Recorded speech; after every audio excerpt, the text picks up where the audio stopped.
स्वरूप का व्याख्यान कर रहे हैं। शब्द एक पुद्गल की पर्याय है।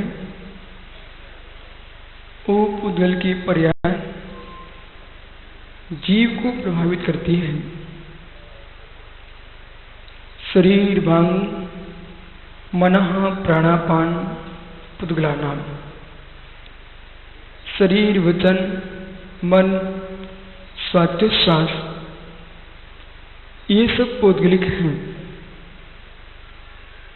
संसार में जीव का जो संबंध है असमान जाति पर्याय के साथ, उसमें पुद्गल की अहम भूमिका है। शरीर है पौद्गलिक है। शरीर के द्वारा जीव का उपकार, पुद्गल से जीव का उपकार। बांग यानी वचन, वचन पौद्गलिक है। ये वास्तविक जीव का उपकार। मन पौद्गलिक है, द्रव मन पौद्गलिक है, मन से जीव का उपकार। स्वात्योच्छ्वास आन प्राण स्वात्योच्छ्वास एक पौद्गलिक है, इससे जीव का उपकार।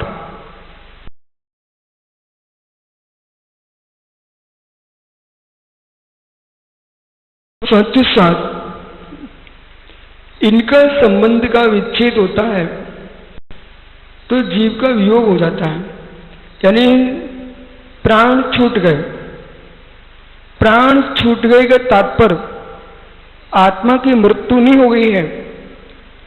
जो प्राण यानी वायु, प्राण वायु का वियोग मृत्यु है। प्राण वायु का वियोग मृत्यु है। प्राण छूट गए। क्या छूटा? जो स्वात्योच्छ्वास की गति रुंध हो गई, समाप्त हो गई, यानी जीव मर गया। जीव मर गया था तात्पर्य यहां जो 10 प्राणों से जी रहा था वो जीव मर गया। जीव मर गया मतलब 10 प्राणों से जी रहा था वो जीव मर गया। पर जीव मर गया, जीव मर गया, जीव मर गया शब्द पकड़िए। जीव मर गया यानी जीव मर के गया। जीव मर गया, जीव गया, मर गया। यदि मर गया होता तो गया क्या? जीव मर गया, मर के गया। तात्पर्य क्या हुआ? जो 10 प्राण थे उस प्राण का वियोग हुआ है इसलिए मरा, और गया मतलब जीव का नाश नहीं हुआ इसलिए गया। जीव मर गया, मर के गया, तो कहां गया? जहां आयु बंद किया था वहां गया। ये जीव का जो मरण कहा जा रहा है व्यवहार से, व्यवहार का जीव का मरण भी जीव के मरण को घोषित नहीं कर रहा है। व्यवहार का जीव का मरण भी जीव के मरण को घोषित नहीं कर रहा है। प्राण वायु का नाश हुआ, उसका नाम है व्यवहार मरण। पर चैतन्य उस शरीर को छोड़ करके दूसरे शरीर को प्राप्त हुआ है, इसलिए चैतन्य का मरण नहीं है, वो त्रैकालिक है। यदि इस विषय को नहीं सीखते तो मालूम न तुम जैन कहलाओगे न वैदिक कहलाओगे। इसमें दोनों दर्शनों की मान्यता एक है। जैन दर्शन, वैदिक दर्शन, ये दोनों दर्शन आत्मा को त्रैकालिक मानने वाले दर्शन हैं। दर्शन, वैदिक दर्शन पुनर्भव पर विचार दोनों दर्शन कर रहे हैं। यदि पुनर्भव पर विचार नहीं करेंगे, पुण्य पाप क्रिया नाश्या, पुण्य पाप क्रिया नाश्या, पुण्य पाप की जो क्रिया आप कर रहे हो उसका उद्देश्य क्या है? जब तुम प्रेत्य मानोगे, पुनर्भव मानोगे, तभी तो तुम पाप से डरोगे और पुण्य में लगोगे। और जो पुनर्भव ही नहीं मानता है वो तो यूं कहेगा, अरे जब होता ही नहीं है, मरण है नहीं मरण, तो जब तक जी रहे हैं सुख से जियो। यावत् जीवम सुखम जीवेत, ऋणम कृत्वा घृतम पीवेत, भस्मी भूतस्य देहस्य पुनरागम कुतः। चार्वाक सिद्धांत खड़ा हो जाएगा। इसलिए वक्ताओं को चाहिए है कि वर्तमान की नव पीढ़ी को बहुत गहरे तत्वों को समझाने के पूर्व उनको ये श्रद्धान कराना चाहिए कि बेटा पुनर्भव भी होता है। इसकी पुनर्भव पर आस्था है, आत्मा की त्रैकालिकता पर आस्था है, वह व्यक्ति धर्म के मर्म को समझ सकेगा। और जिसने ये निर्णय कर लिया कि वर्तमान का विज्ञान कह रहा है कि शरीर ठंडा हो गया, मृत्यु हो गई, शरीर ठंडा हो गया, मृत्यु हो गई, शरीर में गर्मी थी तब तक जीवन था, तो उनका जो ये कहना है कि शरीर ठंडा हो गया, मृत्यु हो गई, तो ये प्रश्न है हमारा कि शरीर ठंडा हुआ क्यों? शरीर ठंडा होना मरण है, उसके आगे विज्ञान कुछ नहीं मानना चाह रहा है। उससे कहना है कि भाई शरीर ठंडा हुआ तो क्यों हुआ? शरीर में जो गर्मी पैदा कर रहा था वो कौन था? सारे अंग अवयव तो सब पड़े हुए हैं, कोई भी बाहर हुए नहीं है, तो ठंडा किस कारण से हुआ है? जो शरीर को गर्म किए था वो कौन है? जो शरीर को गर्म किए था वो कौन है? जो प्राण ऊर्जा, कौन बोल रहा भाई? प्राण ऊर्जा, जो प्राण ऊर्जा को धारण किए था वो कौन है? नहीं, आप प्रश्न, आपका कहना है कि प्राण ऊर्जा शरीर को गर्म किए थी, तो प्राण ऊर्जा शरीर को गर्म किए, बहुत अच्छी बात कर रहे हैं कि प्राण ऊर्जा शरीर को गर्म किए थी, पर प्राण ऊर्जा को भोग कौन रहा था?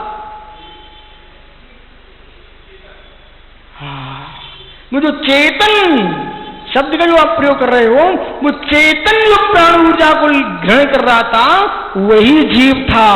इसलिए प्राण ऊर्जा से जो आप शरीर की गर्मी स्वीकार कर रहे हो, और प्राण ऊर्जा तभी है जब चैतन्य है। इसलिए गर्मी का मूल हेतु जो ना आत्मा।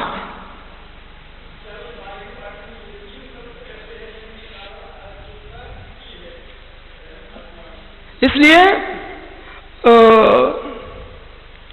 अग्नि तत्व, पृथ्वी तत्व, आकाश तत्व, जल तत्व, ये जो तत्व हैं, इनका ध्यान शास्त्रों में कोई पानी अग्नि से प्रयोजन नहीं है। इनका ध्यान शास्त्रों में जो अग्नि तत्व, आकाश तत्व, वायु तत्व की जो व्याख्या है, वो भैया वो अग्नि से तात्पर्य कोई ज्वाला नहीं समझ लेना वहां। इसकी अपन और चर्चा करेंगे। और ये ध्यान रखना, तीनों तत्व एक नहीं है, ये भी ध्यान रखना, क्योंकि तीनों तत्वों को एक मानने वाला जो दर्शन है, तीनों तत्वों को एक मानने वाला दर्शन है, इस तीनों तत्वों को हम एक मानते हैं तो पृथ्वी का एक, अग्नि का एक, वायु का एक, जल का एक, वनस्पति का एक, जो 5 स्थावर हैं, इन 5 स्थावरों की स्वतंत्र व्याख्या है। सर्वार्थ सिद्धि ग्रंथ में कुछ दर्शनों की व्याख्या की है उन्होंने, और कुछ दर्शन एक ही तत्व में सबको ग्रहण करते हैं, कुछ दर्शन 2 तत्व में सबको ग्रहण करते हैं, कुछ दर्शन 3 तत्व में सबको ग्रहण करते हैं, 5 को नहीं मानते हैं। बल्कि अग्नि का एक जीव स्वतंत्र है, पृथ्वी का एक जीव स्वतंत्र है, वायु का एक जीव स्वतंत्र है, जल का एक स्वतंत्र है, और वनस्पति का एक भैया स्वतंत्र है। इनमें एक जीव का परमाणु दूसरे जीव भूत नहीं है। समझना, बहुत गंभीर विषय। जो भैया जीव की व्याख्या और शरीर की व्याख्या, राजकुमार भैया तनक स्थिर होकर समझना, जीव की व्याख्या, शरीर की व्याख्या, जीव की व्याख्या, शरीर की व्याख्या। इस पर ध्यान दीजिए। जो शरीर है वो पौद्गलिक है। पुद्गल पुद्गल में अन्योन्य भाव होता है। पुद्गल पुद्गल में अन्योन्य भाव है। एक पर्याय का दूसरे पर्याय में अन्योन्य भाव है। एक द्रव्य का दूसरे द्रव्य में अत्यंता भाव है। जो जीव अग्नि कायक है, वह जीव उसी भाव में पृथ्वी कायक नहीं हो सकता। उस अग्नि कायक के पर्याय का नाश करके उसको पृथ्वी कायक में जन्म हो सकता है। पर अग्नि आत्मा, जो आत्मा अग्नि के शरीर को धारण किए है, वो आत्मा जल रूप प्रबंध नहीं कर रही। जो आत्मा जल रूप है वो अग्नि रूप प्रबंध नहीं कर रही, आत्मा की बात कर रहे हैं। लेकिन अग्नि से मरण करके जल में जन्म ले सकती है, जल से मरण करके अग्नि में जन्म ले सकती है, पर्यांतर। अब आइए, अग्नि के परमाणु, अग्नि के परमाणु, क्योंकि ये पौद्गलिक है, वायु पौद्गलिक है, उसमें जीव है, वो चेतन है।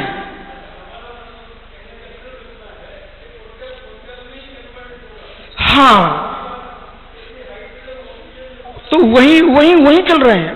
पुद्गल जीव में परिणत नहीं होगा, जीव पुद्गल में परिणत नहीं होगा, लेकिन पुद्गल पुद्गल में परिणत हो सकता है। पुद्गल पुद्गल में परिणत हो सकता है। वायु कायिक पुद्गल परमाणु पृथ्वी कायक रूप परिणत हो सकते हैं। पृथ्वी कायक परमाणु अग्नि कायक परमाणु परिणत हो सकते हैं। इनमें अन्योन्य भाव है। एक पर्याय दूसरे पर्याय में कभी ना कहीं परिवर्तित हो सकती है, लेकिन एक द्रव्य दूसरे द्रव्य में परिणत नहीं हो सकता है। पर्याय पर्याय का अन्योन्य भाव है, द्रव्य द्रव्य का अत्यंत भाव है। क्या?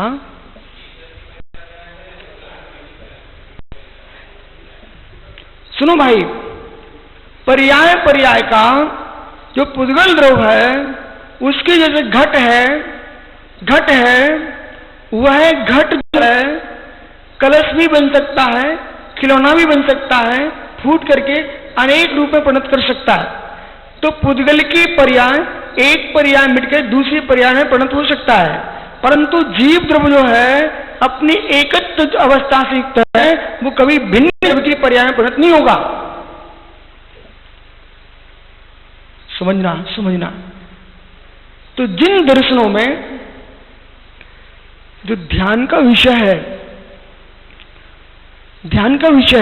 धारणाओं का विषय है, वो क्या किया भैया राजकुमार जी, लोगों ने क्या समझ लिया कि जहां ज्ञानार्णव जैसे ग्रंथों में बावणी धारणा इस विषय को गौण करके जहां जलीय तत्व, पृथ्वी तत्व, अग्नि तत्व की व्याख्या की है, वहां इन तत्वों की जो व्याख्या है, वो व्याख्या आपके अंतस के गुणों के परमन की व्याख्या है। उसको उन्होंने जलीय तत्व ग्रहण किया, उन्होंने अग्नि तत्व ग्रहण किया, उनको वायु तत्व ग्रहण किया। परंतु इसका तात्पर्य ये नहीं समझ बैठना कि आत्मा में बाहर की अग्नि प्रवेश कर गई, आत्मा में बाहर का पानी प्रवेश कर गया। ये तत्वों की संज्ञाएं हैं, लेकिन वस्तु तो चैतन्य है वहां। पर जब जीव शरीर के साथ रहता है, जीव पुद्गल के साथ रहता है, तब सारे तत्व पौद्गलिक जो तत्व हैं वे भी चैतन्य भूत कहलाते हैं। समझते जाना, पौद्गलिक जो तत्व हैं वो चैतन्य भूत कहलाते हैं, क्योंकि जीव का संबंध है। उपचरित असद्भूत भावने से ये शरीर भी जीव है। उपचरित असद्भूत भावने से ये शरीर भी जीव है। यदि बकेशा इस शरीर को जीव नहीं मानोगे तो कल को क्या अभी कोई किसी का घात कर देगा, किसी पर भी वाहन चढ़ा देगा, किसी को भी फांसी पर लटका देगा। बोले बोले क्या? बोले जीव का मरण तो होता नहीं, ये तो शरीर है। और हिंसा वृद्धिमान हो जाएगी। इसलिए जैनाचार्यों के पास एक बहुत बड़ी विद्या रही है, नए जो विद्या रही है बहुत उच्च श्रेणी की विद्या है। क्योंकि जब हम शब्द ब्रह्म आत्म ब्रह्म की चरमोत्तम व्याख्या करने बैठते हैं, जब आत्म ब्रह्म की व्याख्या में लीन होते हैं, तब मुझे पुद्गल शरीर कहीं दृष्टिगोचर नहीं होता। शरीर में रहने पर भी सिद्धांत क्या बोलता हुआ, अध्यात्म का सिद्धांत, न मे मृत्यु कुतो भीति, न मे व्याधि कुतो व्यथा, नम बालोहम वृद्धोहम न युतानि पुद्गले।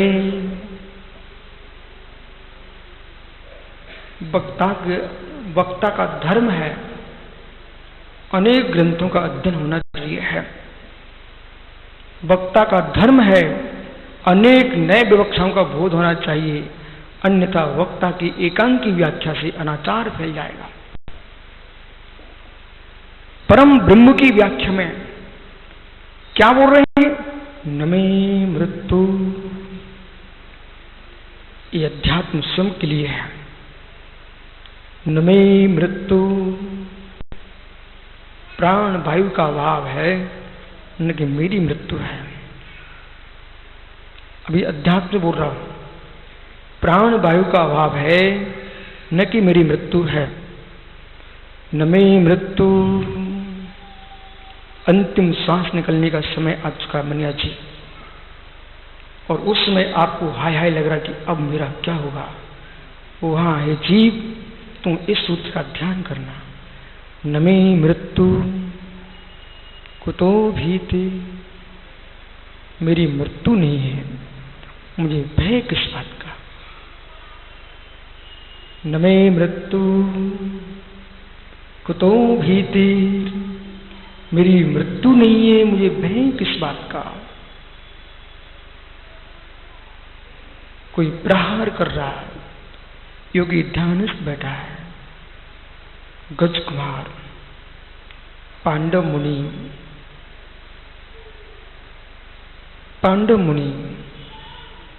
कार्तिक स्वामी, अभिनंदन आदि 500 मुनियों को वकील साहब विधर्मी राजा ने घाने में पेल दिया था। ऐसे ऐसे श्रवण संस्कृति को दिन देखना पड़े हैं। हजारों मुनियों के सिर निकाल के लिंगायती राजाओं ने दक्षिण भारत में श्रवणों के साथ वो अनाचार किए। हजारों हजारों जैनियों की बस्तियों में आग लगाई है।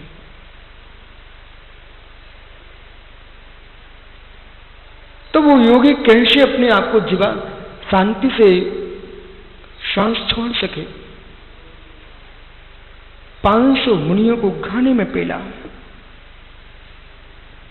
जहां श्रवण दिख जाए, एक श्रवण के सिर निकाल के राजा को भेंट करने की 500 दीनारें मिल रही थी।